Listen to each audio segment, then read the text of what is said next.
la division entre vivant et non-vivant est relativement récente.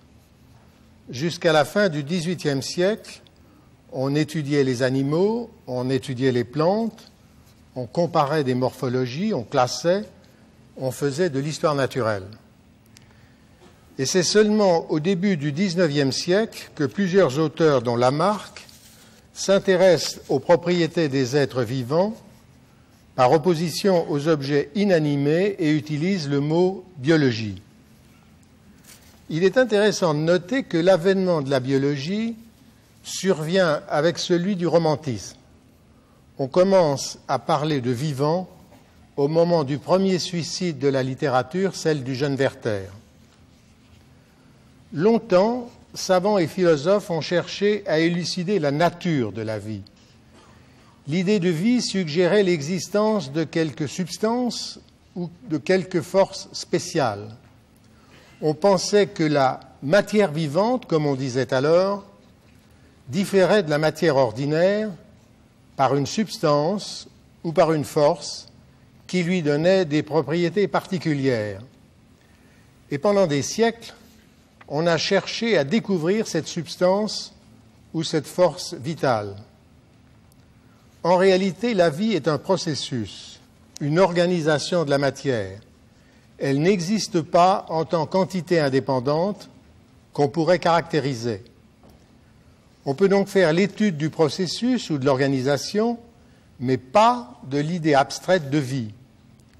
On peut tenter de décrire, on peut tenter de définir ce qu'est un organisme vivant, on peut chercher à établir la ligne de démarcation entre vivant et non-vivant, mais il n'y a pas de matière vivante. Il y a de la matière qui compose les êtres vivants, et cette matière n'a pas de propriété particulière que n'aurait pas ce qui compose les corps inertes. Si le vitalisme a duré si longtemps, si jusqu'au début du XXe siècle, beaucoup de biologistes ont encore invoqué une force mystérieuse pour animer les êtres vivants, c'est que de toute évidence, la théorie qu'on leur opposait ne pouvait suffire. Ceux, en effet, qui considéraient que les êtres vivants ne sont pas fondamentalement de nature différente de la matière inanimée, estimaient, avec Descartes, que tous les organismes, à l'exception peut-être de l'homme, ne sont que des machines. Et bien évidemment, le modèle de la machine appliqué aux organismes est très insuffisant. On n'a jamais vu de machine s'autoconstruire, s'auto-reproduire ou se procurer toute seule l'énergie dont elle a besoin. Cependant, cette idée n'a été finalement abandonnée que récemment.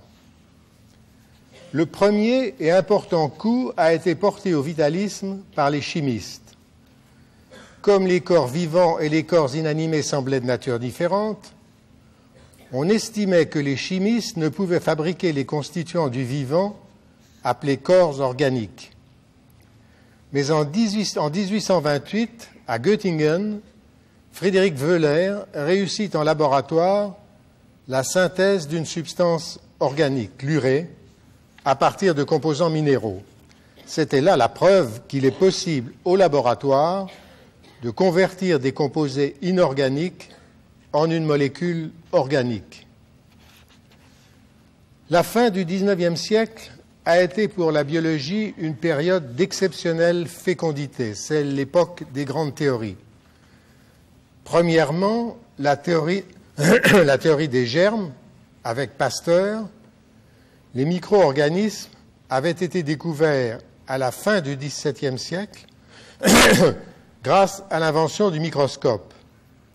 Mais pendant longtemps, on n'a su ni qu'en faire, ni où les ranger. Et c'est seulement avec Pasteur que fut mis en évidence le rôle de ces petits êtres vivants dans les maladies de l'homme et des animaux, ainsi que dans certaines industries, comme celle du vin ou de la bière. En outre, Pasteur démontra que les microbes naissaient des microbes et que la génération spontanée n'existe pas. Deuxièmement, la théorie cellulaire avec Schleiden chez les végétaux, Schwann chez les animaux. Tous les organismes sont faits de cellules. La cellule est l'unité du vivant. c'est le plus petit élément ayant toutes les propriétés du vivant. La reproduction se fait par la fécondation, c'est-à-dire la fusion de deux cellules sexuelles, spermatozoïdes et ovules. Le développement de l'embryon se fait à partir de l'œuf ainsi formé par la multiplication des cellules et leur différenciation en cellules spécialisées, musculaires, nerveuses, hépatiques, etc. Troisio, la théorie de l'évolution avec Darwin. Le monde vivant tel que nous le voyons autour de nous, y compris nous-mêmes les humains, est le résultat de l'histoire de la Terre. Les espèces dérivent les unes des autres par un mécanisme imaginé par Darwin qu'il a appelé sélection naturelle. Et en fin de compte, tous les êtres vivants descendent de un ou d'un très petit nombre d'organismes initiaux, ce qui conduit à poser la question de l'origine de cet organisme, c'est-à-dire de l'origine du vivant. Au début du XXe siècle, se sont développées deux disciplines nouvelles, la biochimie et la génétique. La biochimie cherche à analyser les constituants et les réactions de la cellule. C'est avec elle que l'expérimentation trouve un accès à la chimie du vivant. Elle analyse un nombre considérable de réactions relativement simples. Elle suit les transformations par quoi se constituent les réserves d'énergie et s'élaborent les matériaux de construction. Quand on analyse les composants de la cellule, on constate que celle-ci est formée de molécules de deux types, des petites molécules et de très grosses molécules. Les petites molécules sont formées par une chaîne de réactions successives. À chaque étape, un petit groupe d'atomes est ajouté ou retranché. Chaque réaction est catalysée de manière spécifique par un enzyme particulier. Les grosses molécules, elles, sont fabriquées de manière très différente. Ce sont des polymères formés par la répétition d'une même réaction. À chaque étape est ajouté un même type de petites molécules. Ces polymères peuvent ainsi contenir des centaines, voire des milliers de résidus. Il en existe deux sortes dans la cellule qui jouent chacune un rôle primordial dans cette cellule. Les acides nucléiques sont des polymères de ce que les chimistes appellent des bases puriques et pyrimidiques, présentes au nombre de 4. Il existe deux types de ces polymères, l'acide désoxyribonucléique, l'ADN, qui assure la conservation et la reproduction de l'information cellulaire, et l'acide ribonucléique, ARN, qui sert surtout au transfert d'informations. Les protéines sont des polymères d'acides aminés dont il existe 20 sortes. Les protéines servent à déterminer les structures de la cellule et à former les enzymes, les catalyseurs des réactions chimiques. Plus se précise la composition des êtres vivants et les réactions dont ils sont le siège, moins elles se distinguent de celles réalisées au laboratoire.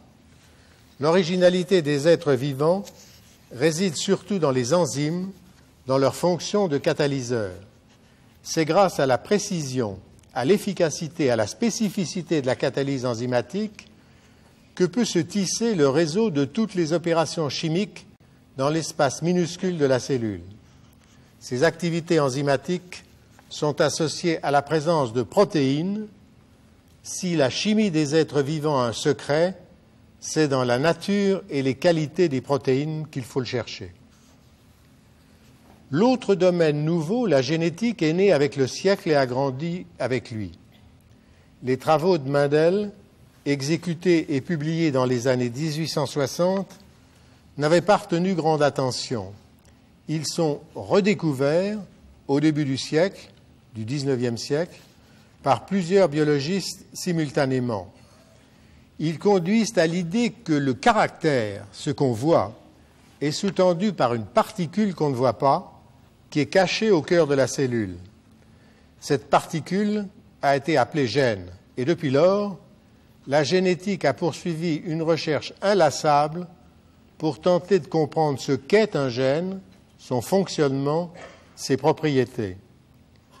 Et plus nous avons appris, puis il est apparu clairement que les gènes se situent au cœur de toute cellule, de tout organisme, que la génétique sous-tend toute la biologie. Le premier tiers du siècle a été occupé par une recherche de mutations chez divers animaux et végétaux, ainsi que par des croisements entre organismes différents par plusieurs mutations. La démonstration qu'un gène donné occupe une position précise, qu'on peut lui assigner une place sur un chromosome particulier, date de 1910. L'arrangement linéaire des gènes sur un chromosome et la première carte génétique avec plusieurs marqueurs furent publiés en 1913. Tant que les généticiens ont circonscrit leurs recherches à l'étude d'organismes complexes, ils ont surtout repéré des gènes gouvernant des traits de morphologie et de comportement. Mais à la fin des années 1930, est apparu chez les généticiens un intérêt nouveau pour la biochimie. L'analyse génétique a été étendue aux micro-organismes. Elle a permis de déceler des gènes déterminant des réactions biochimiques. Il est ainsi devenu possible de disséquer des voies métaboliques, d'établir l'ordre des réactions successives, de montrer que la catalyse de chaque étape, donc la protéine qui sert de catalyseur, est sous la dépendance d'un gène spécifique. Pendant toute cette période, les gènes apparaissaient comme des êtres de raison, des structures imaginaires requises pour rendre compte des faits connus. Personne n'en avait jamais vu, on ne pouvait ni les purifier, ni les mettre en bouteille. On les représentait le plus souvent comme d'hypothétiques perles enfilées sur d'hypothétiques fils correspondant aux chromosomes. Avec les travaux montrant que c'est l'acide désoxyribonucléique, l'ADN, qui est porteur des traits héréditaires chez les bactéries et chez les virus, le gène, jusque-là pure construction mentale, commençait à prendre de l'épaisseur et de la consistance. Au milieu de ce siècle survint un changement nouveau dans la manière de considérer les organismes vivants. Cette transformation, qui correspondait à la naissance de la biologie moléculaire, est partie d'une idée que l'expérimentation est venue étayer seulement après coup.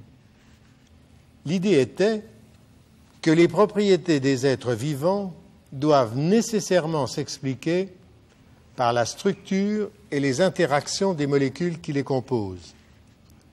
Cette conception était due à un groupe de physiciens, notamment Bernal, Niels Bohr, Delbrück, Schrödinger, pour qui toute explication biologique devait avoir une base moléculaire, quitte à trouver des lois nouvelles qui, sans échapper à la physique, auraient pu n'être découvertes que chez les êtres vivants, ce qui, jusqu'à ce jour, n'a pas été observé. C'est en pathologie qu'a été obtenue la première explication moléculaire avec l'étude de l'hémoglobine dans l'anémie falciforme. Mais c'est surtout la connaissance de la structure moléculaire de l'ADN qui devait prouver de façon éclatante le bien-fondé de la manière de voir des physiciens et donner un fondement à la biologie moléculaire. Avec la structure proposée par Watson et Crick, venait se résoudre dans les propriétés d'une molécule l'une des plus grandes questions posées à l'humanité, l'hérédité. La biologie moléculaire a tout d'abord centré ses recherches sur les structures les plus simples, bactéries et virus. L'avantage des bactéries, c'est qu'à partir d'un individu, on peut en quelques heures obtenir une population homogène de quelques milliards d'individus. Et inversement, à partir d'une population de milliards d'individus, on peut isoler un mutant particulier pour peu que l'on sache imaginer un milieu sélectif permettant la multiplication de ce seul mutant. D'où l'intérêt de ces bactéries pour les biochimistes et les généticiens. Après les travaux de Pasteur, on ne s'est intéressé aux microbes que pour leur rôle dans les maladies des hommes et des animaux ou dans l'industrie. Telle était leur importance dans ces domaines que leur étude biologique en fut éclipsée. Au milieu de ce siècle, cependant, il devint clair que les bactéries étaient formées des mêmes composés chimiques que tous les organismes vivants, et aussi que, comme les autres organismes, ils possédaient des gènes localisés sur un chromosome. Les travaux effectués au milieu de ce siècle démontrèrent ainsi l'unité de structure et de fonction du monde vivant. Et pour l'étude de nombreux problèmes, les bactéries apparurent alors comme un matériel particulièrement favorable. Quant aux virus, ils sont si petits qu'on peut les voir non pas au microscope optique, mais seulement au microscope électronique. On s'est alors demandé si les virus étaient vivants. Et aujourd'hui, la réponse est clairement non. Ce ne sont pas des organismes vivants. Placés en suspension dans un milieu de culture, ils ne peuvent ni métaboliser, ni produire ou utiliser une énergie, ni croître, ni se multiplier, toute fonction commune aux êtres vivants. Les virus sont dépourvus de tout équipement enzymatique. Ils ne peuvent se multiplier qu'au sein d'une cellule où ils ont pénétré par infection en utilisant à leur profit l'équipement enzymatique de la cellule. La biologie moléculaire est longtemps restée confinée à l'étude des bactéries et des virus. Les organismes multicellulaires demeuraient hors d'atteinte d'une telle analyse. Leur ADN présentait une complexité qui défiait les possibilités de la génétique moléculaire. Et puis, peu à peu, on a appris à manier cet ADN. On a trouvé le moyen d'en couper les longs filaments en des points choisis, d'en raccorder les fragments, d'en insérer des segments dans un chromosome. Toute manipulation connue sous le nom de génie génétique. Il est ainsi devenu possible de manipuler les énormes quantités d'ADN contenues dans le génome des organismes complexes. En quelques années, ce fut alors une transformation totale de la manière de considérer et d'étudier les êtres vivants, leur fonctionnement, leur évolution. L'exigence d'explications moléculaires a gagné les branches les plus diverses de la biologie cellulaire, la virologie, l'immunologie, la physiologie, la neurobiologie, l'endocrinologie, la médecine même. Et dans la période qui a suivi, dans laquelle nous sommes encore, cette nouvelle manière de voir le monde vivant a apporté dans la plupart des domaines de la biologie une extraordinaire moisson de données nouvelles. C'est une période de raffinement et d'exploitation. Un effort technologique sans précédent a permis d'affiner les méthodes en jeu dans l'analyse des macromolécules, acides nucléiques et protéines. Pour un étudiant commençant aujourd'hui et pénétrant pour la première fois dans un laboratoire, il est difficile d'imaginer ce qu'était, il y a encore 25 ans, l'étude des protéines et surtout des acides nucléiques. Aujourd'hui, ce même étudiant apprend en quelques semaines à découper en morceaux le génome de n'importe quel organisme, à isoler des fragments et purifier des gènes, à en produire des grammes, à en faire la séquence, à réassortir avec n'importe quel autre fragment d'ADN, n'importe quel gène ou n'importe quelle séquence, à injecter un gène dans une cellule et même dans le noyau d'un œuf fécondé. Bref, en quelques semaines, il apprend à bricoler en laboratoire, comme un vulgaire moteur de 2 chevaux, la molécule même de l'hérédité. La stupéfaction a été de constater que les chromosomes, ces structures naguère encore considérées comme pratiquement intangibles, sont en réalité l'objet de remaniements permanents, que la molécule de l'hérédité est raboutée, modifiée, coupée, rallongée, raccourcie, retournée, bref, que notre présence sur cette Terre est le résultat d'un immense bricolage cosmique. Car aujourd'hui, aucun biologiste ne met plus en doute que le monde vivant tel que nous le voyons autour de nous est le résultat d'une évolution qui a duré plusieurs milliards d'années. C'est un fait aujourd'hui admis même par l'Église catholique. Rien de ce que l'on a appris depuis 100 ans, et en particulier les résultats apportée par la biologie moléculaire ne pourrait s'expliquer sans la théorie de l'évolution. Il y a en biologie un grand nombre de généralisations, mais très peu de théories. Parmi celles-ci, la théorie de l'évolution l'emporte de beaucoup en importance sur les autres parce qu'elle rassemble dans les domaines les plus variés une masse d'observations qui sans elle resteraient isolées, parce qu'elle lie entre elles toutes les disciplines qui s'intéressent aux êtres vivants, parce qu'elle instaure un ordre dans l'extraordinaire variété des organismes et les unit étroitement au reste de la Terre, bref, parce qu'elle fournit une explication causale du monde vivant et de son hétérogénéité. Mais si tout le monde biologique admet aujourd'hui le rôle de l'évolution de la genèse du monde vivant, des désaccords subsistent sur certains aspects des mécanismes en jeu, et c'est le propre d'une théorie scientifique d'être discutée dans ses détails et de donner lieu à de nouvelles recherches. La biologie moléculaire permet d'éclairer plusieurs des questions qui se posent à propos de l'évolution. Ici, je voudrais en évoquer seulement deux. La première est la question de savoir si et comment les molécules des différents organismes sont différentes. On a longtemps pensé qu'elles étaient entièrement différentes, et même que c'était la nature de leurs molécules qui donnait aux organismes leurs propriétés et particularités.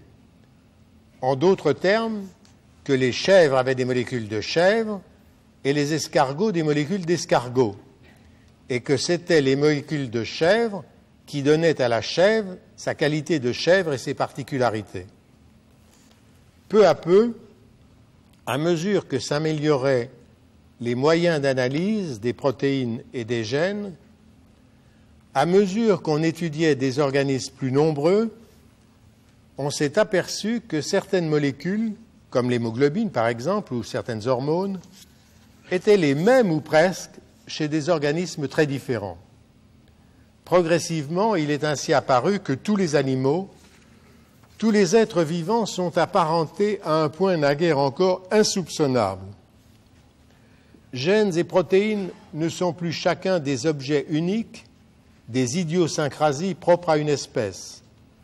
On retrouve des structures extrêmement voisines d'une espèce à une autre. Mieux, dans une même espèce, on retrouve souvent des structures extrêmement voisines assurant des fonctions très différentes. En outre, on voit souvent des segments de séquences communes insérés parmi des séquences différentes.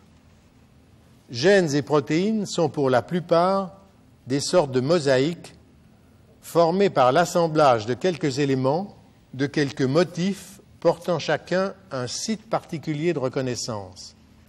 Ces motifs existent en nombre limité, 1000 ou 2000, et c'est la combinaison de ces motifs qui donne aux protéines leur infinie variété. C'est la combinaison de quelques motifs particuliers qui donne à une protéine ses propriétés spécifiques. L'élément de base, celui qui est directement impliqué dans la chimie de la cellule, c'est le site de reconnaissance contenu dans un domaine protéique. La reconnaissance moléculaire a longtemps semblé limitée à l'interaction entre enzymes et substrats ou entre antigènes et anticorps. On lui attribue maintenant le premier rôle dans toute une série de phénomènes: polymérisation des protéines pour fournir des structures telles que les protéines du muscle, ou le cytosquelette, ou les ribosomes, ou les enveloppes des virus, interaction protéine-ADN dans la régulation de l'activité des gènes, interaction récepteur-ligand dans toute une série de phénomènes, tels la transduction des signaux ou les interactions entre cellules, l'adhérence cellulaire, etc. Nombre de sites de reconnaissance moléculaire persistent sans changement à travers toute l'évolution, de sorte qu'on les retrouve à peu près identiques chez les organismes les plus variés. On voit ainsi les changements apportés dans la manière de considérer l'évolution biochimique. Tant que chaque gène, donc chaque protéine, était regardé comme un objet unique, résultat d'une séquence unique de nucléotides ou d'acides aminés, chacun d'eux ne pouvait se former que par une création nouvelle, de toute évidence hautement improbable. Mais l'existence d'importantes familles de protéines de structure identique, la formation de protéines en mosaïque, formées de motifs retrouvés dans de nombreuses protéines, ce fait surprenant qu'au cours de l'évolution, les protéines conservent leurs motifs spécifiques et leur site actif, malgré une énorme diversification morphologique. Tout cela montre bien que l'évolution procède de manière bien différente de ce que l'on avait cru jusque-là. En fait, l'évolution biochimique paraît fonctionner selon deux principes concernant l'un la création de molécules nouvelles, l'autre leur sélection. La part créative de l'évolution biochimique ne se fait pas à partir de rien. Elle consiste à faire du neuf avec du vieux. C'est ce que j'ai appelé le bricolage moléculaire. Les premiers gènes ont dû se former à partir de courtes séquences de nucléotides, 30 ou 40. Ces segments se sont ensuite agrandis, soit en s'aboutant les uns aux autres, soit en dédoublant chacun une ou plusieurs fois. On trouve en effet dans de nombreux gènes la trace de une, deux, trois ou même plusieurs duplications successives, suivies de diversifications plus ou moins importantes. La duplication, soit de segments d'ADN, soit de gènes entiers, paraît bien être l'un des grands modes de bricolage moléculaire. C'est par duplication successive que se sont formées les nombreuses familles de gènes, comme ceux des hémoglobines, de nombreux facteurs de régulation, ou les gènes de la famille des immunoglobulines qui remplissent des fonctions voisines, reconnaissance d'antigènes, adhérence cellulaire ou guidage des axones. Second motif de production des gènes, le réassortiment de fragments préexistants pour former des gènes mosaïques. Là intervient aussi l'aspect sélection. Une formidable surprise a été de constater chez les protéines la persistance, presque l'intangibilité au cours de l'évolution des motifs de reconnaissance spécifiques. Cette stabilité, malgré l'énorme variété des espèces, s'explique par les fortes contraintes pesant sur ces sites de reconnaissance, base de toutes les interactions moléculaires, dont de toutes les activités chimiques de la cellule. Il est donc nécessaire de conserver la spécificité des interactions moléculaires, d'où une inertie à travers l'évolution des structures en jeu.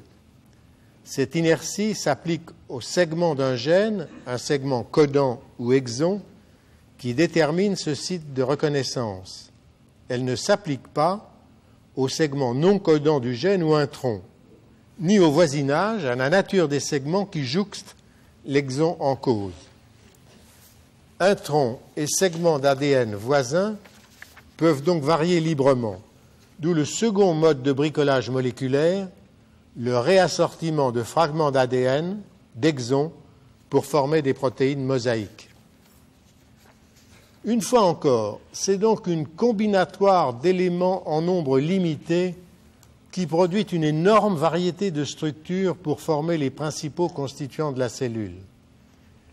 L'évolution biochimique ne repose que secondairement sur des mutations comme on l'avait longtemps cru.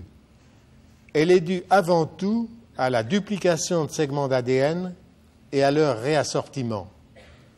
Dans cette évolution existent de véritables points fixes, des îlots formés par les sites de reconnaissance spécifiques. Autour des segments d'ADN qui les codent, s'échangent plus ou moins librement, comme une sorte de balai, d'autres fragments d'ADN. Dans ces conditions, les structures de base, les sites de reconnaissance se retrouvent dans tous les organismes, dans des contextes qui peuvent être chaque fois différents. L'ensemble du monde vivant ressemble ainsi à une sorte de mécano géant. les mêmes pièces peuvent être démontées et remontées de façon différente, de manière à produire des formes différentes, mais à la base, ce sont toujours les mêmes éléments qui sont utilisés. La structure en mosaïque des gènes et des protéines donne à celles-ci des possibilités d'interaction multiples. La formation de complexes protéiques, parfois très volumineux, accroît encore ces possibilités. C'est ainsi que pour réaliser certaines opérations de base de la cellule, comportant des réactions et interactions multiples, des ensembles spécifiques sont mis en œuvre. C'est le cas notamment d'opérations impliquées dans la division de la cellule ou d'interactions cellule-cellule ou de certaines étapes de morphogénèse. Les gènes d'un ensemble qui assure de telles opérations sont liés par les reconnaissances cellulaires qui associent étroitement leurs produits.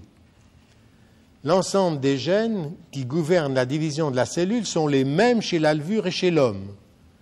Ils ont conservé leur fonction et une bonne part de leur structure au long d'une évolution qui s'étend sur plus de 500 millions d'années. De tels ensembles ont été baptisés syntagmes par Antonio Garcia Bellido. Ils fonctionnent comme des sortes de modules utilisés dans l'architecture de toutes les cellules. C'est aussi une construction, un module régi par des ensembles de gènes que l'on observe dans le développement embryonnaire de nombreuses espèces, et peut-être même de toutes. Les organismes, insectes notamment, paraissent se développer sous forme de segments répétés, c'est-à-dire de modules multicellulaires. Tout d'abord identiques, ces modules se différencient secondairement de manière spécifique sous l'effet d'ensembles de gènes régulateurs tels ce qu'on appelle les homéogènes. Le rôle de ces gènes est de modifier les règles qui régissent le développement du module type. Ils définissent ainsi un territoire bien précis et donnent à chaque segment une identité particulière. Chacun de ces territoires, de ces segments, est défini par la combinaison de plusieurs homéogènes qui fonctionnent en parallèle dans les mêmes cellules. De la même façon, la différenciation terminale qui produit les différents types cellulaires observés dans le corps utilise des ensembles de gènes conservés qui opèrent de concert. Par exemple, pour produire cellules musculaires ou cellules nerveuses chez tous les organismes étudiés, du nématode à l'être humain. Le monde vivant comprend des bactéries et des baleines, des virus et des éléphants, des organismes vivant dans les régions polaires à moins 20 degrés. Mais tous ces organismes présentent une remarquable unité de structure et de fonction. Ce qui distingue un papillon d'un lion ou une poule d'une mouche, c'est moins une différence dans les constituants chimiques que dans l'organisation et la distribution de ces constituants. Parmi les groupes voisins, les vertébrés par exemple, la chimie est la même. Ce qui rend un vertébré différent d'un autre, c'est plus un changement dans le temps d'expression et dans les quantités relatives des produits des gènes au cours du développement de l'embryon que les petites différences observées dans la structure de ces produits.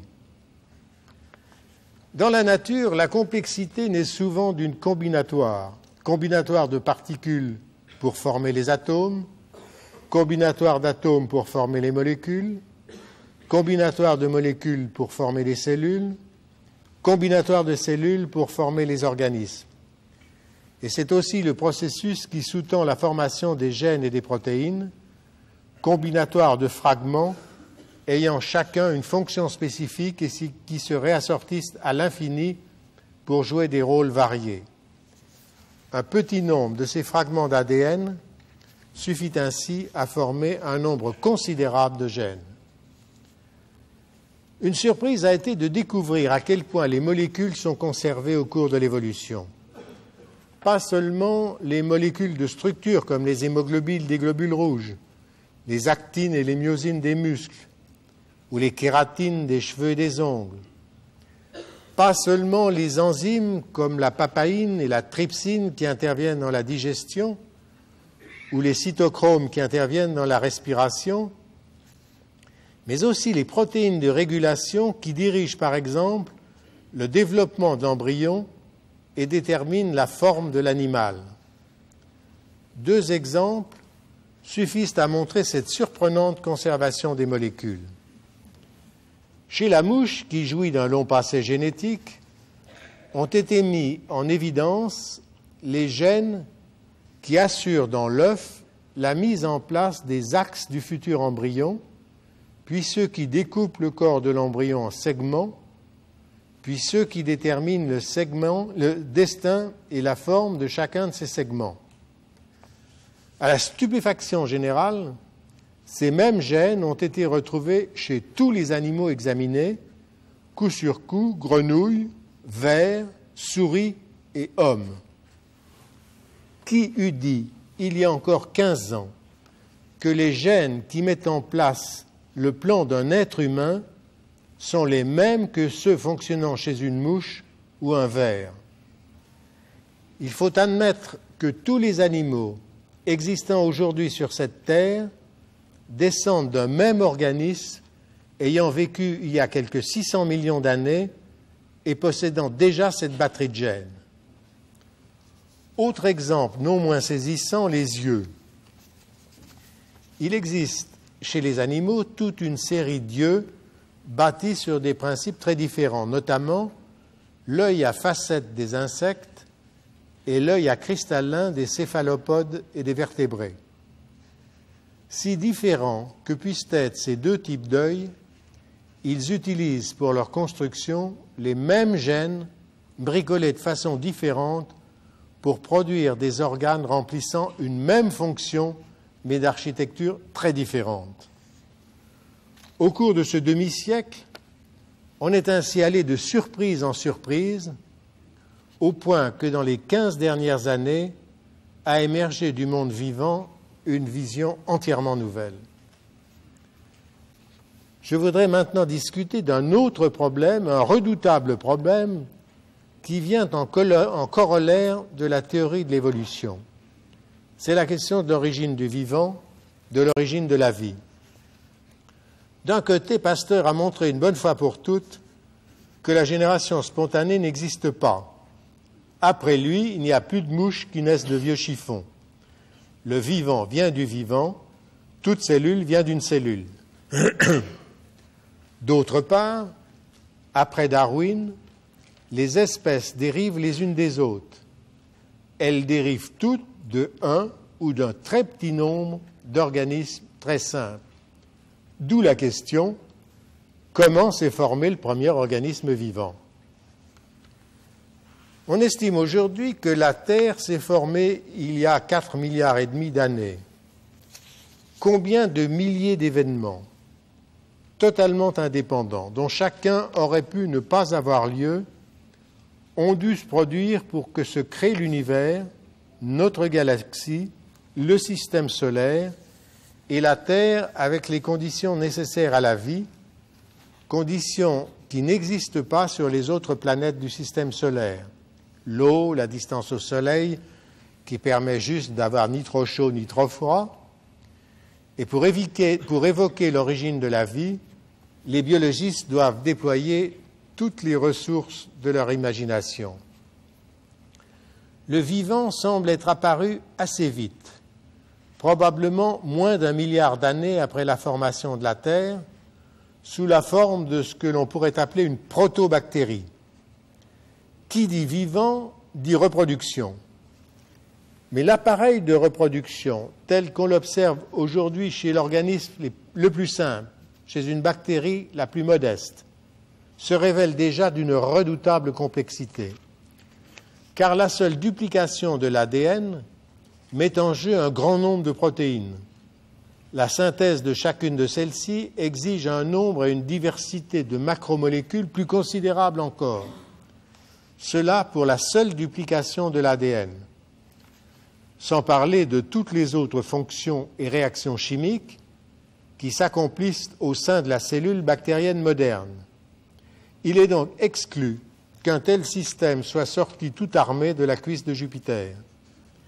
D'où la nécessité d'imaginer des scénarios plus ou moins plausibles dans lesquels se serait progressivement construite une telle complexité. Selon le scénario actuel, le monde vivant tel que nous le connaissons et que domine l'ADN aurait été précédé par un monde où c'était l'ARN qui l'emportait, en fonctionnant aussi bien pour la reproduction que pour la catalyse de certaines réactions. Inutile de dire que la mise en place de ce monde à ARN et le passage à un monde à ADN implique un nombre considérable d'étapes, toutes plus improbables l'une que l'autre. Il est vraisemblable que l'on pourra préciser certains aspects de ce scénario, affiner certaines des hypothèses, mais beaucoup de celles-ci ne se prêtent ni à reconstruction en laboratoire, ni à vérification expérimentale dans la nature. En d'autres termes, s'il paraît clair que microbes, champignons, plantes, animaux, humains, bref, nous autres vivants, nous descendons tous de quelques protobactéries initiales, nous ne sommes pas prêts de connaître dans le détail le véritable visage que présentait notre ancêtre commun. Quand on considère l'origine de la vie, il faut admettre qu'en quelques 8 ou 900 millions d'années, des milliers d'événements, chacun fortement improbables, se sont succédés pour permettre le passage d'une Terre sans vie à la vie d'un monde à ARN, puis à un monde à ADN.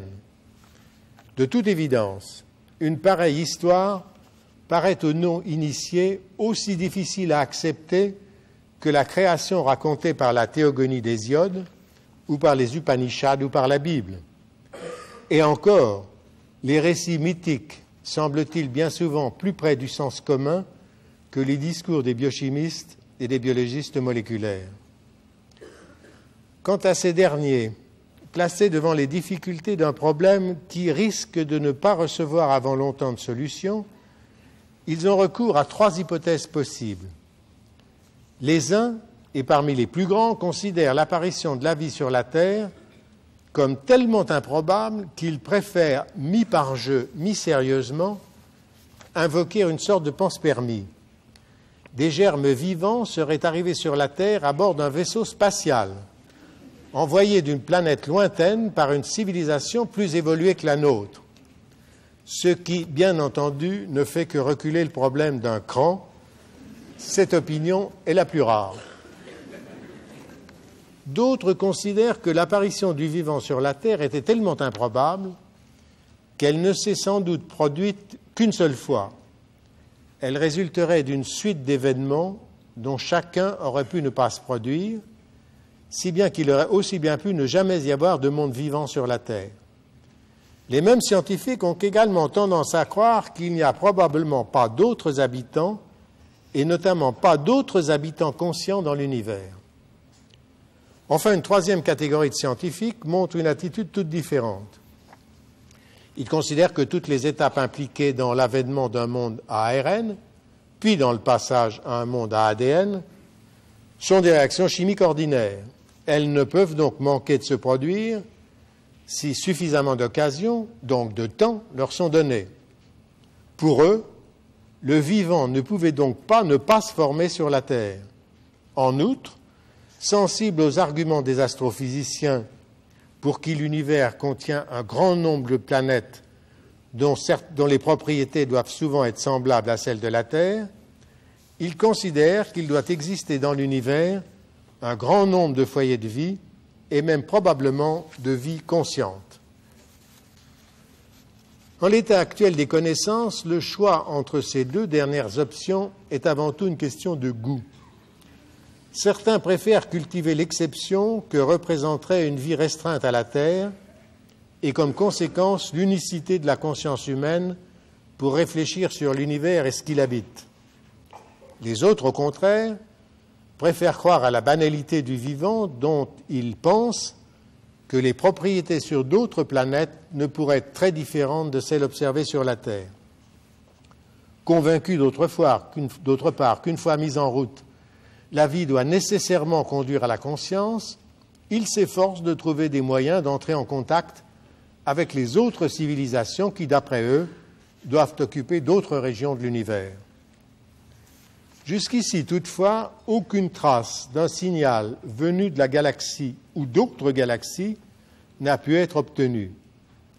Dans une série d'observatoires distribués à travers le monde, on s'efforce de déceler un tel signal en utilisant les longueurs d'onde les plus variées. Jusqu'ici, en vain. Mais il faut bien dire qu'il y a des questions de distance. Récemment, l'attention a été attirée sur une météorite qui pourrait venir de la planète Mars et qui pourrait contenir une structure rappelant celle des plus vieilles structures vivantes trouvées sur la Terre. Mais les arguments avancés ne sont guère convaincants. Cette affaire paraît surtout relever de la publicité pour la NASA en vue de ses prochains vols spatiaux vers Mars. On voit ainsi que la science a depuis 1 ou 2 siècles considérablement réduit ses ambitions par les questions qu'elle pose et les réponses qu'elle cherche. De fait, le début de la science moderne date du moment où aux questions générales se sont substituées des questions limitées, où au lieu de se demander comment l'univers a-t-il été créé, en quoi est faite la matière, qu'est-ce que la vie, on a commencé à se demander comment tombe une pierre, comment l'eau coule-t-elle dans un tube, quel est le cours du sang dans le corps. Ce changement a eu un résultat surprenant. Alors que les questions générales ne recevaient que des réponses limitées, les questions limitées se trouvèrent conduire à des réponses de plus en plus générales. Cela s'applique encore à la science d'aujourd'hui. C'est pourquoi on n'interroge plus la vie aujourd'hui dans les laboratoires. On ne cherche plus à en cerner les contours. On s'efforce seulement d'analyser des systèmes vivants, leur structure, leur fonction, leur histoire. Il ne faut donc pas demander aux scientifiques de définir la vie. Mais chacun de nous sait ce qu'est la vie. Chacun de nous sait combien elle est fragile. Chacun de nous en connaît l'infini du possible et la merveilleuse diversité. Chacun de nous sait qu'il n'est pas sur la terre de bien plus précieux que la vie, que c'est même le seul bien de ce monde, que donner la vie, ou plutôt transmettre la vie à un enfant, est l'acte le plus profond que puisse accomplir un être humain. La vie ne vaut rien, disait Malraux, mais rien ne vaut la vie. Merci.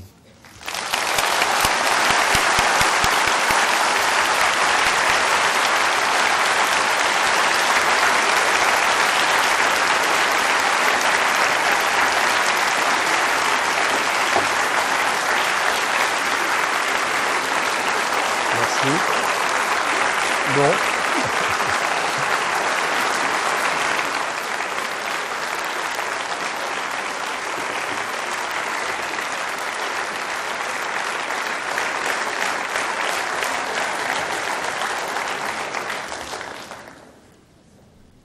Merci pour... Bon, nous passons maintenant aux questions. Donc, il y a des micros qui sont disponibles dans la salle. Manifestez-vous, hein, parce que je n'ai pas l'intention de poser la première question. Alors, vous manifestez et nous attendons. On voit déjà quelqu'un, là, voilà. Micro, madame. Et ensuite...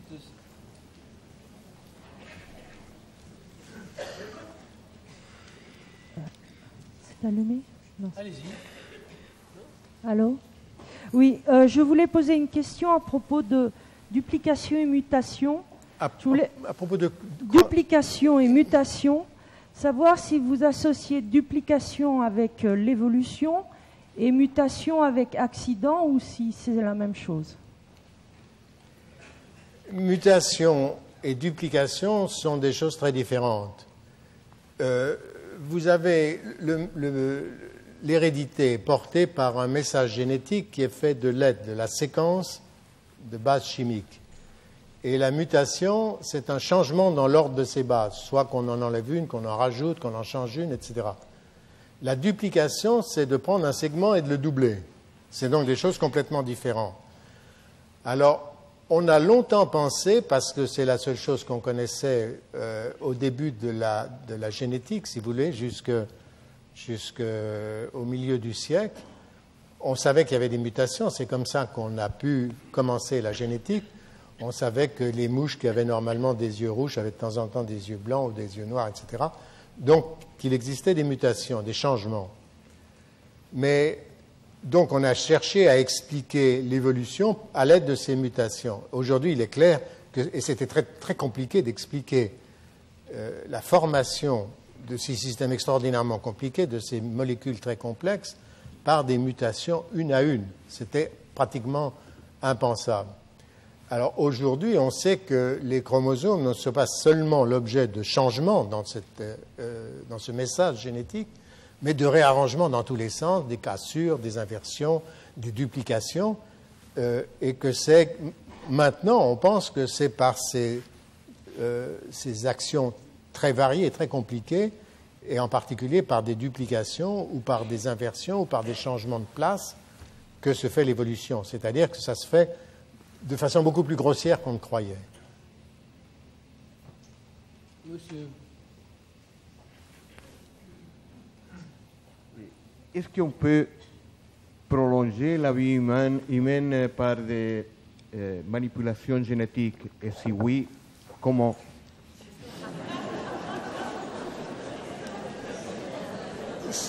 Si je le savais, monsieur, je ne serais pas là à pérorer. Je serais beaucoup trop occupé. Pour le moment, non, rassurez-vous. Il y a quelqu'un là. Est-ce qu'il y a une question devant, là? Oui. Si, Qu'est-ce qu'il y a d'autre? Manifestez-vous. Je voulais vous demander. Attendez, que vous ayez un micro. Micro. Et puis ensuite, là. Je voulais vous demander, bien que le finalisme soit en principe mal vu des scientifiques, je voulais vous demander si quand même on peut faire une exception en disant qu'il y a une constance chez le Parlez vivant. plus fort, s'il vous plaît, monsieur. Plus fort. Il y a une constance chez le vivant, c'est la conservation de l'individu et la conservation ou la diffusion de l'espèce. Est-ce que cela est explicable chimiquement? Ben, c'est explicable par l'hérédité. La fonction de l'hérédité, c'est de faire à peu près le même. À peu de choses près, pas tout à fait, mais à peu près. C'est ça l'idée. Une question là-haut. Là.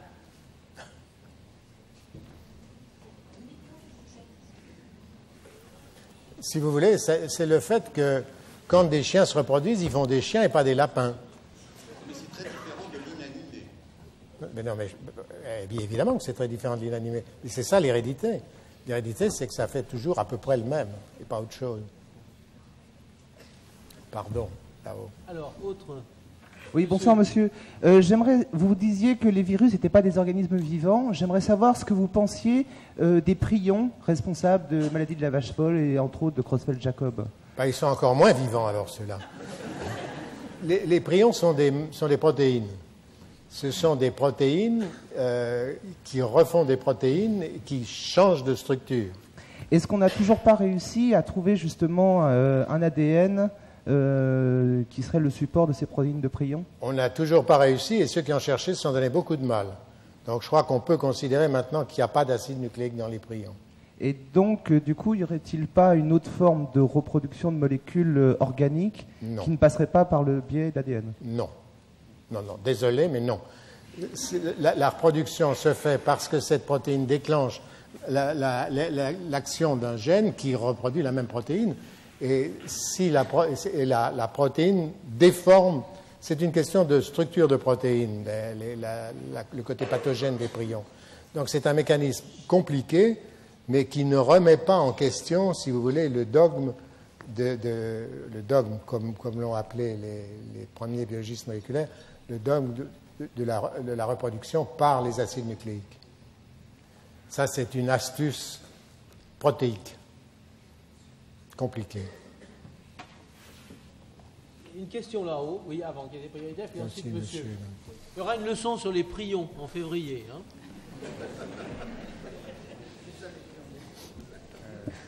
Oui, je je voulais d'abord remercier. Parlez fort, hein. J'aurais voulu remercier Monsieur Jacob pour cette conférence que j'ai trouvée très brillante. Merci. Pour quelqu'un qui n'y connaît absolument rien à la biologie ni à la génétique, j'ai trouvé que c'était extraordinairement clair et limpide. Et j'aurais voulu lui demander, suite à ces deux hypothèses finales sur l'origine de la vie, qui est évidemment la question qui, j'imagine, nous passionne tous ici, je voudrais savoir, après 50 ans de recherche au plus haut niveau, qu'est-ce que vous, personnellement, vous imaginez quand vous imaginez quelque chose, puisque visiblement, on est très loin d'avoir la moindre idée sur cette question. Quelle est votre hypothèse personnelle, je dirais, dans votre imagination? À quoi est-ce que vous pensez quand vous imaginez l'origine de la vie? D'abord, moi, je me suis toujours bien gardé de travailler sur l'origine de la vie. Premier point.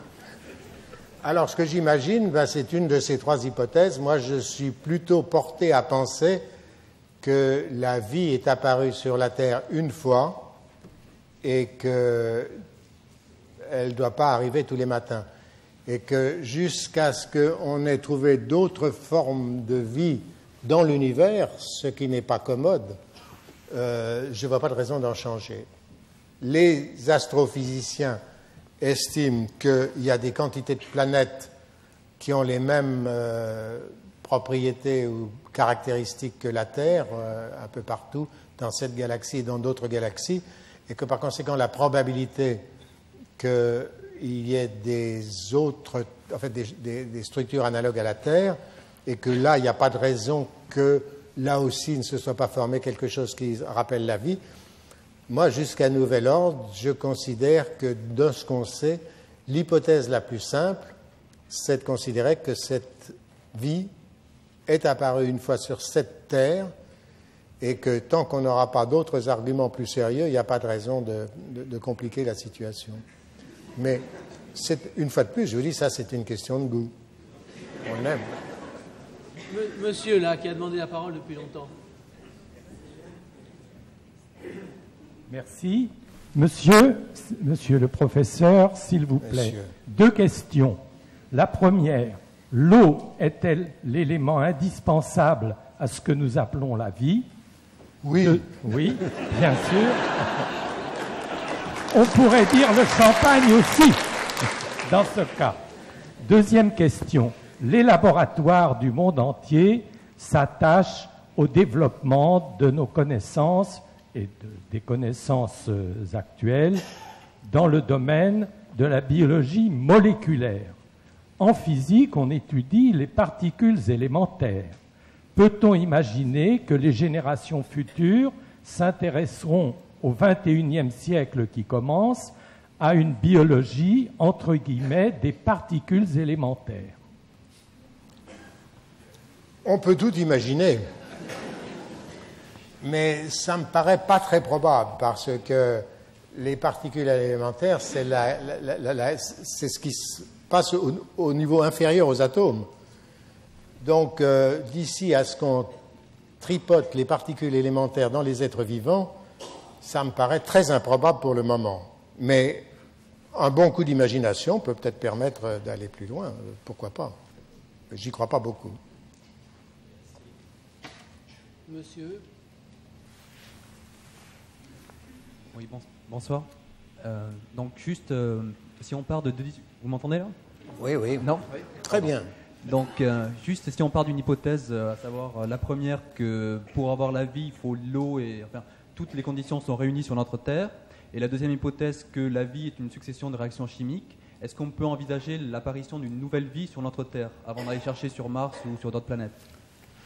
On pourrait parfaitement, mais le tout, c'est de la repérer et qu'elle ait le temps d'émerger et qu'elle ne se fasse pas digérer par la première vie. Supposez qu'il arrive des petits animaux quelconques, là, et qui se forment un ou deux. Ce sont au début des structures qui ne sont pas très adroites, qui n'ont pas beaucoup de moyens, qui végètent un peu, qui essayent de se reproduire. Elles risquent bien de se faire digérer par les bactéries, par les fourmis, par nous, par tout le monde. Ça pourrait arriver, mais ça ne serait pas facile pour une nouvelle vie de se montrer et qu'on la repère et qu'on lui laisse la place. monsieur là. En haut.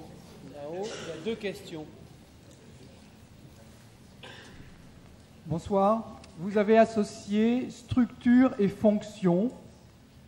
Je voudrais savoir si vous pensez que la fonction, c'est-à-dire la traduction du matériel génétique, peut être inversement modifiée par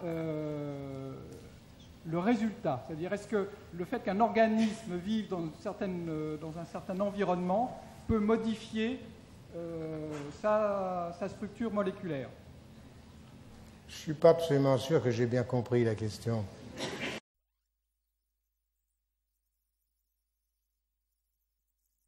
Je voulais dire que une structure moléculaire va induire une certaine fonction. J'entends par fonction un mode organique. Un mode organique. Réagir sur la structure. Oui, je crois aussi. Non, écoute, il y a une molécule, prenons l'hémoglobine, qui a un atome de fer. On prend un exemple. Oui, on prend un exemple. L'hémoglobine, qui a un atome de fer. Cet atome de fer peut se combiner à l'oxygène et se promène du poumon aux organes et trimballe l'oxygène. Bon, la fonction de cette molécule, c'est de promener l'oxygène. Alors, qu'est-ce que vous voulez lui faire faire? L'inverse. Est-ce que le fonctionnement, enfin, le monde extérieur peut agir à l'inverse, on va dire en rétroaction, pour modifier le programme de départ? En tout cas, pour sélectionner des variants, parce que de toute façon, les structures qui existent dans l'organisme sont modifiées par mutation de façon à peu près constante. Et la sélection consiste, de temps en temps, quand il y a quelque chose qui marche bien, de l'attraper et de le faire se reproduire. Donc, ce n'est pas exactement la mécanique que vous décrivez, c'est-à-dire que ce n'est pas tellement la fonction qui induit la structure, mais la fonction peut sélectionner la structure, ce qui revient à peu près au même, finalement. Bon, nous allons prendre encore une question avant de nous séparer. Tout au long de votre brillant exposé, je me suis posé la question de définir la mort. Qu'est-ce qui permet aujourd'hui de distinguer un organisme vivant d'un organisme mort? Car si on peut expliquer la vie à travers des processus chimiques, on pourrait émettre l'hypothèse suivante. Un organisme est mort lorsque tous les processus chimiques ne fonctionnent plus, ne sont plus en activité, ce qui n'est pas vrai. Donc il y aurait une hiérarchie dans les processus chimiques. Qu'en pensez-vous? Il y a évidemment une hiérarchie. Quand on essaye de définir la mort d'un citoyen dans la République française, on définit soit que le cerveau ne fonctionne plus, soit, enfin, il y a toute une série de critères. Alors, quand il s'agit d'une bactérie, c'est plus compliqué parce que vous n'allez pas regarder si elle respire encore. Mais en fait, vous pouvez regarder si elle respire encore ou si elle ne respire plus, mais vous avez des critères qui sont aussi simples pour d'autres organismes. Mais il y a un certain nombre de critères, effectivement. Il y a certainement une hiérarchie. Certaines réactions chimiques constituent... Tout le monde sait, par exemple, que dans les cadavres, les cheveux poussent et les ongles croissent. Donc, il y a des réactions chimiques qui continuent à se faire. Mais il y a, comme vous dites, une hiérarchie et on admet que certaines de ces réactions chimiques qui sont plus importantes et qui caractérisent le vivant. Oui. Bien, malheureusement, je suis désolé, mais une toute petite question, parce que nous avons un impératif de journal télévisé, excusez-moi. Comment est-ce que vous envisagez l'avenir de la biologie, c'est-à-dire la biologie du XXIe siècle? Moi? Oui, puisque vous nous avez retracé la biologie au XVIIIe. Je vais vous dire quelque chose, mademoiselle, c'est que quand on fait des prévisions, on est sûr de se tromper. Je vais vous donner deux exemples. Si on avait cherché à demander qu'est-ce que va être la médecine ou la biologie avant Pasteur, qui aurait pu penser qu'on allait dire que ces petits microbes-là, dont personne ne savait quoi faire depuis le début du XVIIe siècle, étaient les agents des maladies infectieuses? Personne. Si en 1950, on avait posé... Qui aurait pu prédire qu'on comprendrait la chimie de l'hérédité avant la chimie des tendons, par exemple? Impensable. Donc, faire des prévisions, surtout pas, on est sûr de se tromper. Bien. Avant tout, s'il vous plaît.